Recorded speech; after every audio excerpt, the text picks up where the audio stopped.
जय श्री महाकाल। क्या आपने कभी सोचा है देवता भी किसके आगे सिर झुकाते हैं?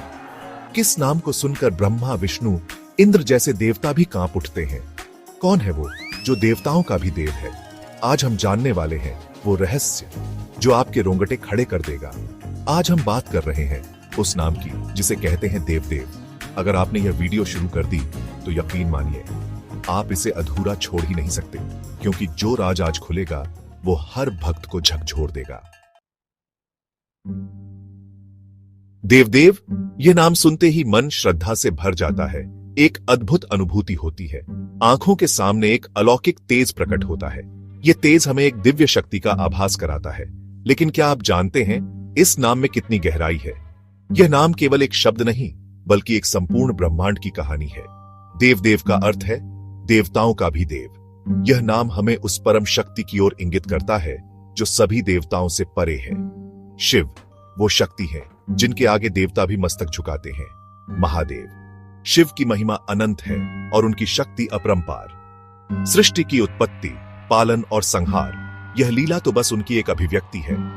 शिव की लीला अनंत है और उनकी महिमा अपरंपार। सृष्टि की उत्पत्ति से पहले भी शिव थे। वो अनादि हैं, अनंत हैं। शिव की उपस्थिति हर युग में रही है और सृष्टि के अंत के बाद भी शिव रहेंगे। वो कालातीत हैं, समय से परे हैं। वो अनादि हैं, अनंत हैं। उनकी महिमा का कोई अंत नहीं है।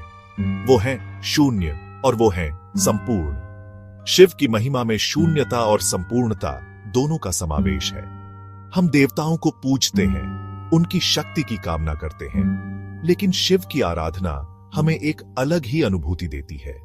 लेकिन क्या आपने कभी सोचा है कि देवता स्वयं किसकी शरण में जाते हैं? जब देवता भी विचलित होते हैं तो वो किसकी आराधना करते हैं?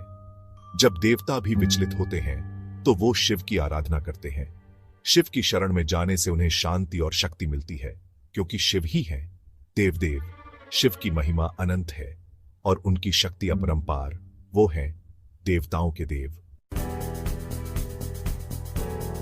हमारे शास्त्रों में अनेकों गाथाएं हैं जब देवताओं ने स्वयं शिव को अपना गुरु स्वीकार किया। शिव, जिन्हें महादेव के नाम से भी जाना जाता है, देवताओं के भी देवता है। उनके बिना देवताओं का अस्तित्व अधूरा है। जब देवता संकट में आते हैं तो वो किसी और को नहीं, महादेव को पुकारते हैं। चाहे कितनी भी बड़ी विपत्ति क्यों ना हो, शिव ही उनके उद्धारकर्ता होते हैं। इंद्र हो या अग्नि, वरुण हो या वायु, सबने शिव को आराध्य माना। इन सभी देवताओं ने शिव की महिमा को स्वीकार किया और उन्हें अपना मार्गदर्शक माना। जब समुद्र मंथन के समय हलाहल विष निकला तो सारे देवता भयभीत हो गए। उस समय कोई भी देवता उस विष को संभालने में सक्षम नहीं था। तब शिव ने ही विषपान किया और सृष्टि की रक्षा की। उन्होंने अपने कंठ में उस विष को धारण कर लिया, जिससे उनका कंठ नीला हो गया और वे नीलकंठ कहलाए। देवताओं को ज्ञान, शक्ति और मुक्ति का मार्ग दिखाने वाले शिव ही तो हैं देवदेव। उनकी तपस्या और ध्यान से देवताओं को सही मार्ग मिलता है। उनकी कृपा के बिना देवता भी अपने कर्तव्यों का पालन नहीं कर सकते। शिव की कृपा से ही देवता अपने कार्यों को सफलतापूर्वक संपन्न कर पाते हैं। शिव ही है जो देवताओं को भी शक्ति प्रदान करते हैं, उनका मार्गदर्शन करते हैं। उनकी शक्ति और ज्ञान से ही देवता अपने कार्यों को पूरा कर पाते हैं। इसलिए शिव केवल देवता ही नहीं बल्कि देवताओं के भी देवदेव हैं। उनकी महिमा और शक्ति अनंत है और वे सदा सर्वदा पूजनीय हैं। शिव और विष्णु के संबंधों की अनेकों कथाएं प्रचलित हैं। इन कथाओं में उनकी भक्ति और समर्पण की अद्भुत मिसालें मिलती हैं। एक बार भगवान विष्णु ने शिव को 1008 कमल अर्पित किए। यह अर्पण उनकी गहरी भक्ति और श्रद्धा का प्रतीक था। जब एक कमल कम पड़ा तो उन्होंने अपनी आंख निकालकर चढ़ा दी। यह घटना उनकी असीम भक्ति और त्याग को दर्शाती है। ऐसी थी उनकी भक्ति, उनका समर्पण। विष्णु का यह त्याग शिव के प्रति उनकी अटूट श्रद्धा को दर्शाता है। तभी शिव ने उन्हें वरदान दिया, तुम हो विष्णु वल्लभ। यह वरदान विष्णु की भक्ति का प्रतिफल था। ऐसा है देवदेव जिसे देवता भी आंखें अर्पित करते हैं। शिव की महिमा अपरंपार है। यह घटना दर्शाती है कि शिव के लिए भक्ति ही सर्वोपरि है। उनकी भक्ति में शक्ति है जो असंभव को भी संभव बना देती है। वो भक्त के प्रेम और समर्पण से शीघ्र प्रसन्न हो जाते हैं। शिव की कृपा पाने के लिए सच्ची भक्ति ही पर्याप्त है। चाहे वो देवता हो या मानव, शिव के लिए सब समान है। उनकी दृष्टि में सभी भक्त एक समान होते हैं। चैप्टर 4। ब्रह्मा को रचयिता माना जाता है, विष्णु को पालन करता, लेकिन शिव है संहारक और पुनः रचयिता भी। वे त्रिगुणातीत हैं, सत, रज और तम से भी परे। सृष्टि का निर्माण, पालन और संहार, ये तीनों कार्य शिव के अधीन हैं। ब्रह्मा और विष्णु भी शिव के बनाए नियमों के अनुसार ही कार्य करते हैं। शिव ही हैं जो इस सृष्टि के रचयिता, पालनकर्ता और संहारक तीनों रूपों को नियंत्रित करते हैं। इसलिए शिव को देवदेव कहा जाता है, क्योंकि वो देवताओं से भी परे सर्वोच्च सत्ता है। चैप्टर 5। एक बार ब्रह्मा और विष्णु आपस में श्रेष्ठता की होड़ में थे। दोनों ही स्वयं को सर्वश्रेष्ठ मानते थे। तभी एक अनंत प्रकाश पिंड प्रकट हुआ, शिवलिंग। न आदि न अंत, वो स्वरूप जिसमें समाया है संपूर्ण ब्रह्मांड। ब्रह्मा और विष्णु दोनों ही उस ज्योतिर्लिंग का आदि और अंत नहीं खोज पाए। तब उन्हें अपनी भूल का एहसास हुआ। उन्होंने जाना कि शिव ही है परम सत्य, परम ब्रह्म। वही है देवदेव। शिवलिंग शिव के निराकार स्वरूप का प्रतीक है।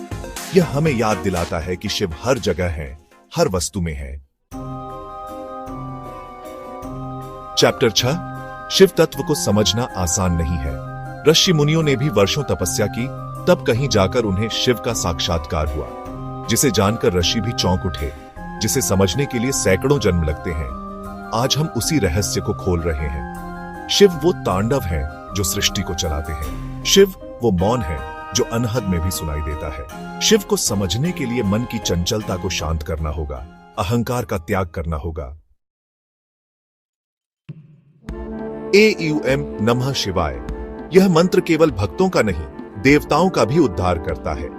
हर देवता ने शिव को प्रसन्न करने के लिए यही मंत्र जपा। इस मंत्र में शिव तत्व का सार समाहित है।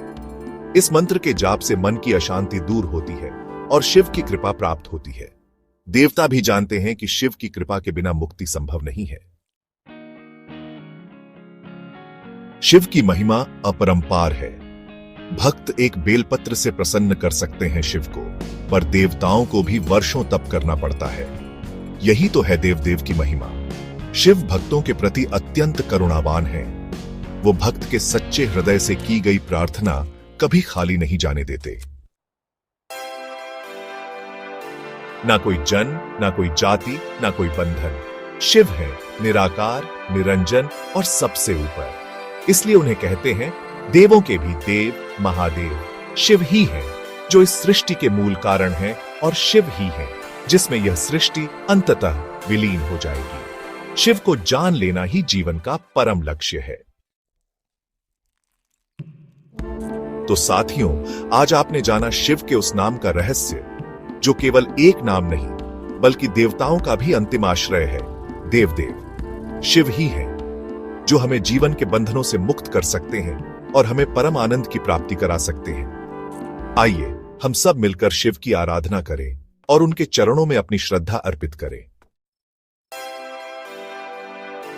तो साथियों, आज आपने जाना शिव के उस नाम का रहस्य, जो केवल एक नाम नहीं बल्कि देवताओं का भी अंतिम आश्रय है, देवदेव। यह रहस्य आपके जीवन में एक नया प्रकाश लेकर आए, यही कामना है। वीडियो को अभी लाइक करें, सब्सक्राइब जरूर करें और जुड़े रहें राधा रानी के दास चैनल से। हर हर महादेव।